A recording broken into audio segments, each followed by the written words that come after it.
नमस्कार। आप सभी के स्वास्थ्य की मंगल कामना के साथ हमारे चैनल मंथन ऑफिशियल में आप सभी का स्वागत है। आइए आज श्रीमद् भागवत गीता के तीसरे अध्याय का श्रवण करें। श्री कृष्ण गोविंद हरे मुरारी, हे नाथ नारायण वासुदेव।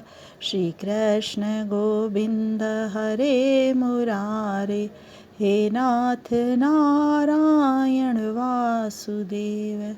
बोलो श्री कृष्ण चंद्र भगवान की जय। श्रीमद् भागवत गीता मैया की जय। श्रीमद् भागवत गीता अध्याय तृतीय। अर्जुन बोले, जनार्दन, यदि आपको कर्मों की अपेक्षा ज्ञान श्रेष्ठ है तो फिर हे केशव, मुझे भयंकर कर्म में क्यों लगाते हैं। आप मिले हुए से वचनों से मानो मेरी बुद्धि को मोहित कर रहे हैं। इसीलिए उस एक बात को निश्चय करके कहिए जिससे मैं कल्याण को प्राप्त हो जाऊं। श्री भगवान बोले, निष्पाप, इस लोक में 2 प्रकार की निष्ठा मेरे द्वारा पहले कही गई है। उनमें से सांख्य योगियों की निष्ठा तो ज्ञान योग से होती है और योगियों की निष्ठा कर्म योग से होती है। मनुष्य ना तो कर्मों का आरंभ किए बिना निष्कर्मता को योग निष्ठा को प्राप्त होता है और न केवल कर्मों का स्वरूप से त्याग करने से सिद्धि को सांख्य निष्ठा को ही प्राप्त होता है। निस्संदेह कोई भी मनुष्य किसी भी काल में क्षण मात्र भी कर्म किए बिना नहीं रह सकता, क्योंकि सारा मनुष्य समुदाय प्रकृति जनित गुणों द्वारा परवश हुआ कर्म करने के लिए बाध्य किया जाता है। जो मूढ़ बुद्धि मनुष्य समस्त इंद्रियों को हठपूर्वक ऊपर से रोककर मन से उन इंद्रियों के विषयों का चिंतन करता रहता है, वह मिथ्याचारी कहा जाता है। किंतु अर्जुन, जो पुरुष मन से इंद्रियों को वश में करके अनासक्त हुआ 10 इंद्रियों द्वारा कर्मयोग का आचरण करता है, वही श्रेष्ठ है। तू शास्त्र विहित कर्तव्य कर्म कर, क्योंकि कर्म न करने की अपेक्षा कर्म करना श्रेष्ठ है तथा कर्म न करने से तेरा शरीर निर्वाह भी नहीं सिद्ध होगा। यज्ञ के निमित्त किए जाने वाले कर्मों से अतिरिक्त दूसरे कर्मों में लगा हुआ ही यह मनुष्य समुदाय कर्मों से बनता है। इसीलिए अर्जुन, तू आसक्ति से रहित होकर उस यज्ञ के निमित्त ही भली भांति कर्तव्य कर्म कर। प्रजापति ब्रह्मा ने कल्प के आदि में यज्ञ सहित प्रजाओं को रचकर उनसे कहा कि तुम लोग इस यज्ञ के द्वारा बुद्धि को प्राप्त हो और यह यज्ञ तुम लोगों को इच्छित भोग प्रदान करने वाला हो। तुम लोग इस यज्ञ के द्वारा देवताओं को उन्नत करो और वे देवता तुम लोगों को उन्नत करें। इस प्रकार निस्वार्थ भाव से एक दूसरे को उन्नत करते हुए तुम लोग परम कल्याण को प्राप्त हो जाओगे। यज्ञ के द्वारा बढ़ाए हुए देवता लोग तुम लोगों को बिना मांगे ही इच्छित भोग निश्चय ही देते रहेंगे। इस प्रकार उन देवताओं के द्वारा दिए हुए भोगों को जो पुरुष उनको बिना दिए स्वयं ही भोगता है, वह चोर ही है। यज्ञ से बचे हुए अन्न को खाने वाले श्रेष्ठ पुरुष सब पापों से मुक्त हो जाते हैं और जो पापी लोग अपना शरीर पोषण करने के लिए ही अन्न पकाते हैं, वे तो पाप को ही खाते हैं। संपूर्ण प्राणी अन्न से उत्पन्न होते हैं। अन्न की उत्पत्ति वृष्टि से होती है, वृष्टि यज्ञ से होती है और यज्ञ विहित कर्मों से उत्पन्न होने वाला है। कर्म समुदाय को तू वेद से उत्पन्न और वेद को अविनाशी परमात्मा से उत्पन्न हुआ जान। इससे सिद्ध होता है कि सर्वव्यापी परम अक्षर परमात्मा सदा ही यज्ञ में प्रतिष्ठित है।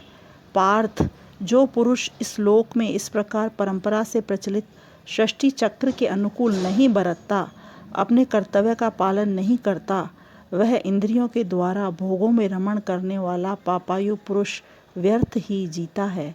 परंतु जो मनुष्य आत्मा में ही रमण करने वाला और आत्मा में ही तृप्त तथा आत्मा में ही संतुष्ट हो, उसके लिए कोई कर्तव्य नहीं है। उस महापुरुष का इस विश्व में ना तो कर्म करने से कोई प्रयोजन रहता है और न कर्मों के न करने से ही कोई प्रयोजन रहता है तथा संपूर्ण प्राणियों में भी इसका किंचित मात्र भी स्वार्थ का संबंध नहीं रहता। इसलिए तू आसक्ति से रहित होकर सदा कर्तव्य कर्म को भलीभांति करता रहे, क्योंकि आसक्ति से रहित होकर कर्म करता हुआ मनुष्य परमात्मा को प्राप्त हो जाता है। जनकादिक ज्ञानीजन भी आसक्ति रहित कर्म द्वारा ही परम सिद्धि को प्राप्त हुए थे। इसीलिए तथा लोक संग्रह को देखते हुए भी तू कर्म करने को ही योग्य है। श्रेष्ठ पुरुष जो जो आचरण करता है, अन्य पुरुष भी वैसा वैसा ही आचरण करते हैं। वह जो कुछ प्रमाण कर देता है, समस्त मनुष्य समुदाय उसी के अनुसार बरतने लग जाता है। अर्जुन, मुझे इन तीनों लोकों में ना तो कुछ कर्तव्य है और न कोई भी प्राप्त करने योग्य वस्तु अप्राप्त है, तो भी मैं कर्म में ही बरतता हूँ। क्योंकि पार्थ, यदि कदाचित मैं सावधान होकर कर्मों में न बरतूं तो बड़ी हानि हो जाए, क्योंकि मनुष्य मात्र सब प्रकार से मेरे ही मार्ग का अनुसरण करते हैं। इसीलिए यदि मैं कर्म न करूं तो ये सब मनुष्य नष्ट भ्रष्ट हो जाएं और मैं संकरता के करने वाला हूँ तथा इस समस्त प्रजा को नष्ट करने वाला बनूं। भारत, कर्म में आसक्त हुए अज्ञानी जनन जिस प्रकार कर्म करते हैं, आसक्ति रहित विद्वान भी लोक संग्रह करना चाहता हुआ उसी प्रकार कर्म करे। परमात्मा के स्वरूप में अटल स्थित हुए ज्ञानी पुरुष को चाहिए कि वह शास्त्र विहित कर्मों में आसक्ति वाले अज्ञानियों की बुद्धि में भ्रम, कर्मों में अश्रद्धा उत्पन्न न करे, किंतु स्वयं शास्त्र विहित समस्त कर्म भली भांति करता हुआ उनसे भी वैसे ही करवाए। वास्तव में संपूर्ण कर्म सब प्रकार से प्रकृति के गुणों द्वारा किए जाते हैं, तो भी जिसका अंतःकरण अहंकार से मोहित हो रहा है, ऐसा अज्ञानी मैं करता हूँ ऐसा मानता है। परंतु महाबाहो, गुण विभाग और कर्म विभाग के तत्व को भली भांति जानने वाला ज्ञान योगी संपूर्ण गुण ही गुणों में बरत रहे हैं ऐसा समझकर उनमें आसक्त नहीं होता। प्रकृति के गुणों से अत्यंत मोहित हुए मनुष्य गुणों में और कर्मों में आसक्त रहते हैं। उन पूर्णतया न समझने वाले मंदबुद्धि अज्ञानियों को पूर्णतया जानने वाला ज्ञान योगी विचलित न करे। मुझ अंतर्यामी परमात्मा में लगे हुए चित्त द्वारा संपूर्ण कर्मों को मुझ में अर्पण करके आशा रहित, ममता रहित और संताप रहित होकर युद्ध कर। जो कोई मनुष्य दोष दृष्टि से रहित और श्रद्धा युक्त होकर मेरे इस मत का सदा अनुसरण करते हैं, वे भी संपूर्ण कर्मों से छूट जाते हैं। परंतु जो मनुष्य मुझ में दोषारोपण करते हुए मेरे इस मत के अनुसार नहीं चलते, उन मूर्खों को तू संपूर्ण ज्ञानों में मोहित और नष्ट हुआ ही समझ। सभी प्राणी अपने स्वभाव के परवश हुए कर्म करते हैं। ज्ञानवान भी अपनी प्रकृति के अनुसार चेष्टा करता है, फिर इसमें किसी का हठ क्या करेगा। प्रत्येक इंद्रिय के भोग में राग और द्वेष छिपे हुए स्थित हैं। मनुष्य को उन दोनों के वश में नहीं होना चाहिए, क्योंकि वे दोनों ही इसके कल्याण मार्ग में विघ्न करने वाले महान शत्रु हैं। अच्छी प्रकार आचरण में लाए हुए दूसरे के धर्म से गुण रहित भी अपना धर्म अति उत्तम है। अपने धर्म में तो मरना भी कल्याणकारक है और दूसरे का धर्म भय को देने वाला है। अर्जुन बोले, कृष्ण, ये मनुष्य स्वयं न चाहता हुआ भी बलात्कार से लगाए हुए की भांति किससे प्रेरित होकर पाप का आचरण करता है। श्री भगवान बोले, रजोगुण से उत्पन्न हुआ यह काम ही क्रोध है। यह बहुत खाने वाला और बड़ा पापी है। इसको ही तू इस विषय में वैरी जान। जिस प्रकार धुएं से अग्नि और मैल से दर्पण ढका जाता है और जिस प्रकार जेर से गर्भ ढका रहता है, वैसे ही उस काम के द्वारा यह ज्ञान ढका रहता है।